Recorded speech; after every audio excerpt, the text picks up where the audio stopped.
Bonsoir à tous. À la une de l'actualité, le ministre de l'Europe et des Affaires étrangères français Jean-Yves Le Drian effectue une visite de travail en Algérie. Cette visite qui est concentrée sur justement la concertation régulière entre les deux pays et sera au menu de cette visite.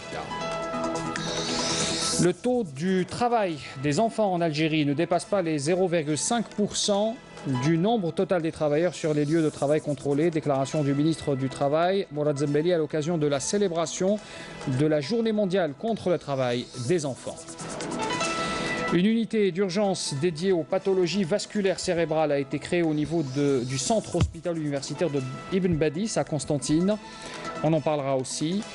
Et puis vous le savez, la sélection algérienne de football a battu son homologue du Togo hier soir au stade Mustapha Tchaker de Blida pour le compte de la première journée des éliminatoires de la prochaine Coupe d'Afrique. On écoutera bien sûr les joueurs ainsi que la déclaration du coach des Verts. Bienvenue à tous. Avant de développer ces titres, d'abord le président de la République Abdelaziz Bouteflika adresse un message de félicitations à son homologue russe Vladimir Poutine à l'occasion de la fête nationale de son pays, dans lequel le président Bouteflika réitère son entière disponibilité à œuvrer au renforcement des relations d'amitié et de coopération entre l'Algérie et la Russie. Autre message également du président de la République adressé cette fois à son homologue philippin Rodrigo Duterte, à l'occasion également de la fête nationale de son pays, dans lequel le président Bouteflika salue la qualité des relations d'amitié et de coopération qui unissent les Philippines à l'Algérie. Comme je l'ai annoncé en titre donc, le ministre de l'Europe et des Affaires étrangères, Jean-Yves Le Drian, le ministre français donc, effectue une visite de travail en Algérie. Et cette visite s'inscrit dans le cadre de la tradition de concertation régulière entre les deux pays, liée bien sûr par des relations fortes et diversifiées. À cette occasion, le ministre des Affaires étrangères, Abdelkader Messahel, fera avec son homologue français le point sur l'avancement donc de certains dossiers, de nombreux dossiers inhérents à la coopération bilatérale. Le ministre de l'Intérieur et des collectivités locales ainsi que de l'aménagement du territoire Nordin Bedoui procède à l'installation de 3 commissions nationales, des commissions chargées notamment de la préparation et du suivi de la saison estivale 2017. Ces commissions seront chargées notamment du suivi d'abord de l'approvisionnement de l'énergie électrique et l'alimentation en eau potable, ainsi que la relance des activités sportives et culturelles durant cette saison estivale. Et puis, comme je l'ai annoncé en titre, cette intervention du ministre du Travail, de l'Emploi et de la Sécurité sociale, Mourad Zembeli, affirme ce lundi que le taux de travail des enfants en Algérie ne dépassait pas les 0,5% du nombre total des travailleurs sur les lieux de travail contrôlés, bien sûr. C'était une déclaration faite lors d'une cérémonie organisée par son secteur à l'occasion de la célébration de la Journée mondiale contre le travail des enfants. Je vous invite d'ailleurs à écouter sa déclaration. إنه لفخر كبير لنا بأن نذكر في كل مناسبة بأن التعليم في بلدنا. Nous sommes fiers à chaque fois que l'occasion se présente de rappeler que l'enseignement dans notre pays est gratuit pour les enfants âgés entre 6 et 16 ans.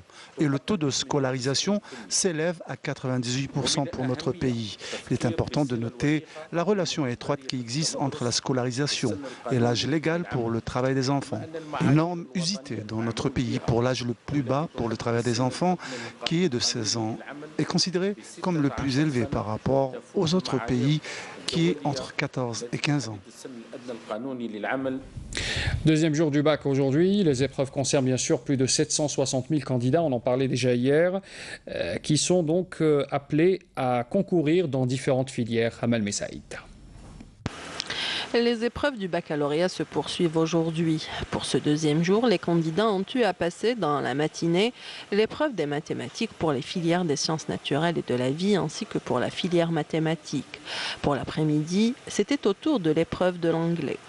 Selon les chiffres avancés par la ministre de l'Éducation nationale, il a été enregistré au premier jour un taux d'abstention de 11,39%.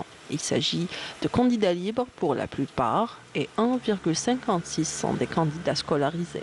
Nouria Ben Rabaret a par ailleurs indiqué que 69 tentatives de fraude ont été enregistrées à travers tout le territoire national. Les candidats passent donc le bac pour le deuxième jour consécutif. Toutes les conditions sont réunies pour permettre un bon déroulement des examens. Ceci étant dit, au moment où les températures se font plus ou moins clémentes dans le nord du pays, le sud connaît ces derniers jours des pics dépassant les 40 degrés dans certaines régions, ce qui a poussé les autorités à prendre des mesures comme installer ou réparer les climatiseurs dans les salles d'examen. L'ancien journaliste Mohamed Ouadef est décédé ce lundi, ce matin même, à l'âge de 67 ans, à l'hôpital de la ville de Ain Touta, à Batna, suite à un malaise cardiaque. Le regretté est l'un des anciens journalistes correspondants de la wilaya de Batna, notamment pour le Soir d'Algérie et Liberté pendant plusieurs années. Le ministre de la Communication, Jamal Kawan, présente ses sincères condoléances à la famille du défunt. Inna lillahi wa inna ilayhi raji'un. La prévalence du tabagisme chez les assurés sociaux est de 27,66%. Elle est plus élevée chez les hommes avec 25,8%. C'est ce que révèle une enquête réalisée par la Caisse nationale des assurances sociales. C'était en mai dernier. Et ces chiffres qui ont été donc présentés aujourd'hui par notamment la directrice de la prévention et des accidents de travail et des maladies professionnelles à la Caisse, Fatiha Tiyar. C'était en présence, bien sûr, du directeur général de la CNAS, également présent à cette rencontre. Un détachement, justement, un détachement de l'armée populaire nationale, et plutôt des détachements de l'armée nationale populaire ont arrêté hier un élément de soutien au groupe terroriste et découvert des armes et détruit aussi des casmettes. Ces casmettes qui contenaient des denrées alimentaires et divers objets dans les régions de Constantine et Skikda. On apprend par ailleurs que des éléments de la gendarmerie nationale et des gardes frontières ont saisi à Tlemcen une importante quantité de kifs traités s'élevant à 300 kilos. Et puis enfin, les éléments et des gardes-côtes ont déjoué à Al-Taraf une tentative d'immigration clandestine de 17 personnes. Ils étaient à bord d'une construction, plutôt d'une embarcation de construction artisanale. Et puis comme je l'ai annoncé en titre, une nouvelle unité d'urgence dédiée aux pathologies vasculaires cérébrales a été créée au niveau du centre hospitalo-universitaire Ibn Badis de Constantine. C'est une unité qui permettra de prendre en charge les malades dans les temps et éviter ainsi les complications à mêler là. Et le nombre de cas d'AVC se multiplie, causant des centaines de décès qui sont en grande partie dus à une prise en charge tardive. Au niveau du centre hospitalo-universitaire Ibn Badis de Constantine, une unité des urgences neurologiques vient consolider la prise en charge des malades neurovasculaires. Les personnes atteintes d'AVC seront accueillies au niveau de cette unité. Notre principal objectif est d'aider les malades à récupérer certaines facultés qu'ils ont perdues.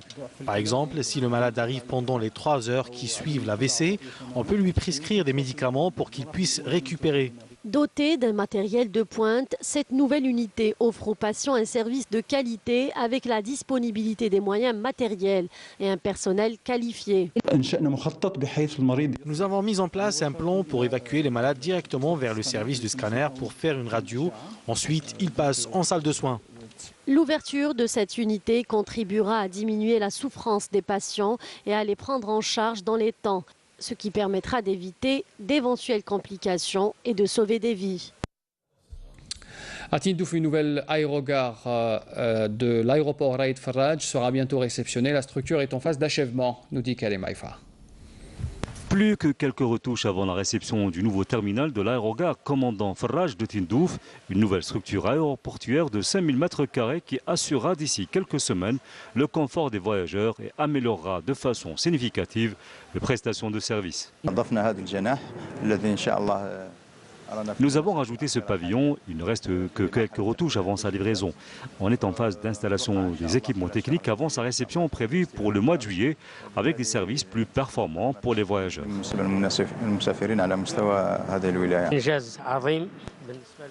C'est une grande réalisation pour la wilaya de Tindouf. Nous sommes très heureux de la voir. Cette structure va bien évidemment augmenter la sensation de confort pour les voyageurs.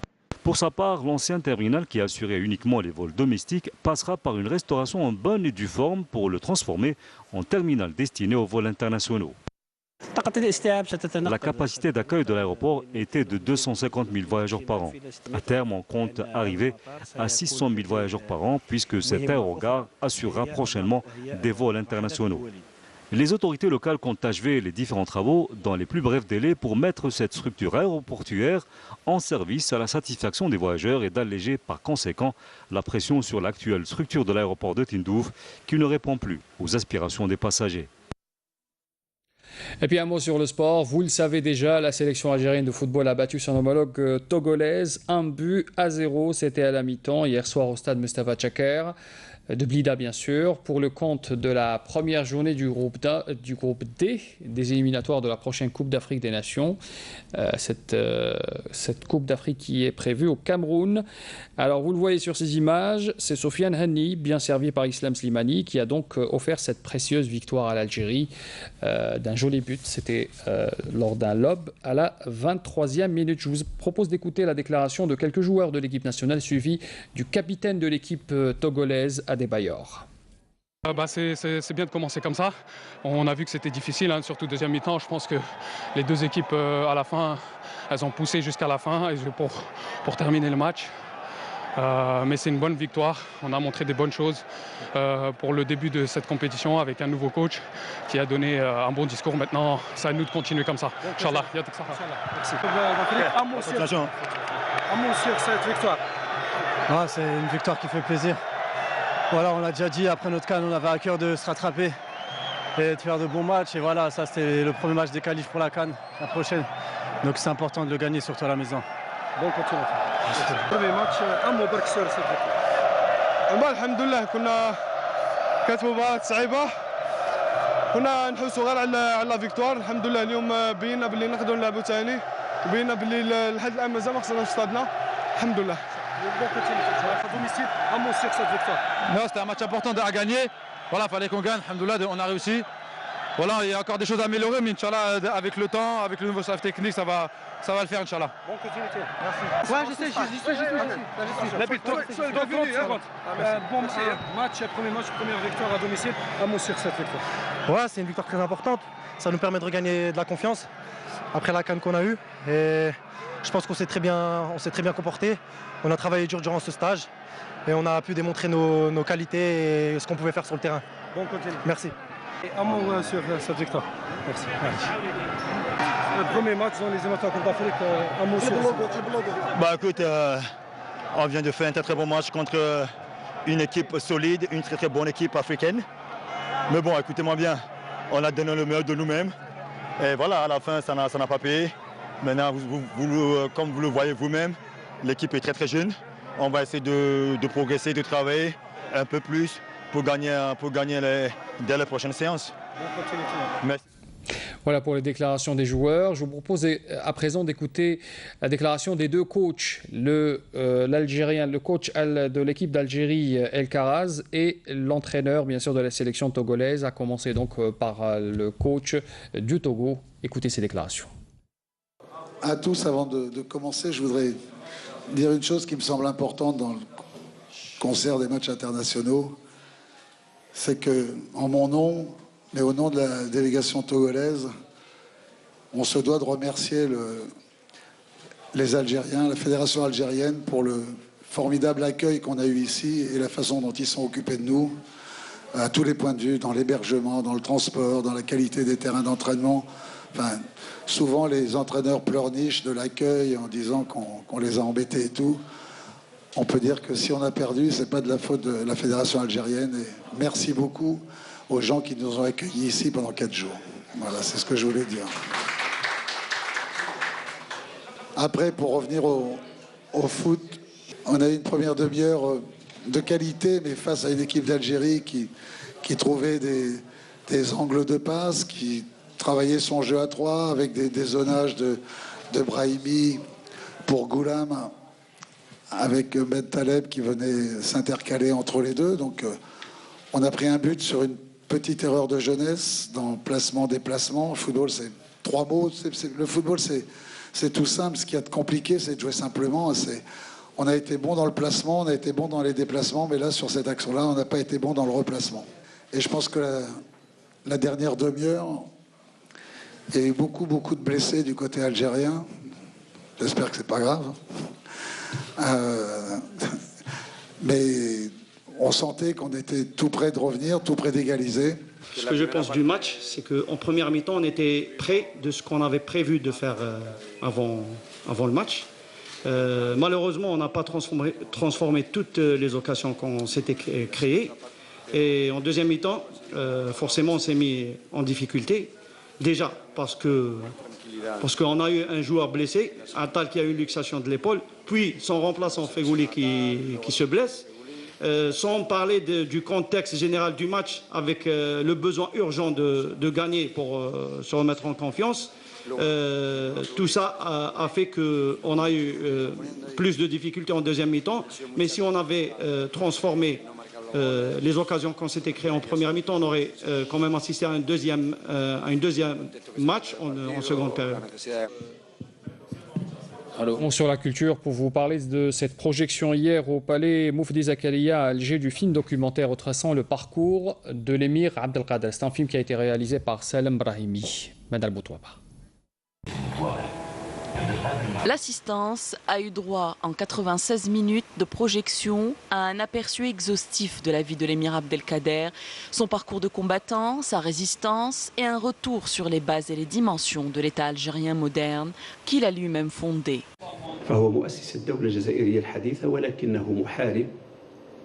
Il est le fondateur de l'État algérien moderne, mais il était aussi un fin stratège, un poète, un soufi. Les dimensions de sa personnalité sont innombrables, mais il restera au final cette icône qui a suscité l'admiration à travers le monde entier, au point de donner son nom à des places, des ruelles, des rues, des quartiers et même des villes, à l'exemple de la ville d'El-Kader aux États-Unis.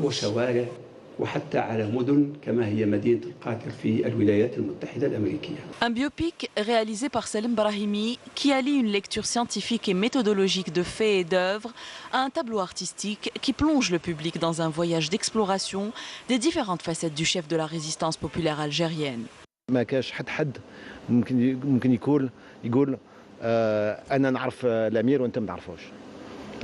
C'est ça qui était passionnant, c'était de faire un miroir où les gens se voient eux-mêmes, voient leur Algérie, voient leur islam, voient leur histoire, et ils prennent l'élément qui les intéresse eux. Une diversité de lectures donnant lieu à plusieurs interprétations, mais au final, peu importe la façon avec laquelle ce biopic est perçu, ce qui est sûr, c'est que 134 ans après sa mort, l'émir Abdelkader suscite toujours autant la fascination. Puis un rappel des titres avant de vous quitter. Le ministre de l'Europe et des Affaires étrangères français, Jean-Yves Le Drian, effectue une visite de travail en Algérie aujourd'hui avec au programme la concertation régulière entre les deux pays. Le menu donc de sa visite à Alger.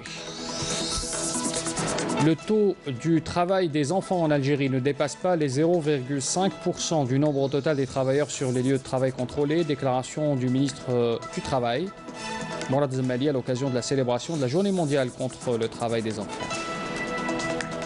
Une unité d'urgence dédiée aux pathologies vasculaires cérébrales a été créée au niveau du centre hospitalier universitaire Ibn Badis de Constantine. Et la sélection algérienne de football a battu son homologue du Togo hier au stade Mustafa Tchaker de Blida pour le compte de la première journée des éliminatoires de la prochaine Coupe d'Afrique.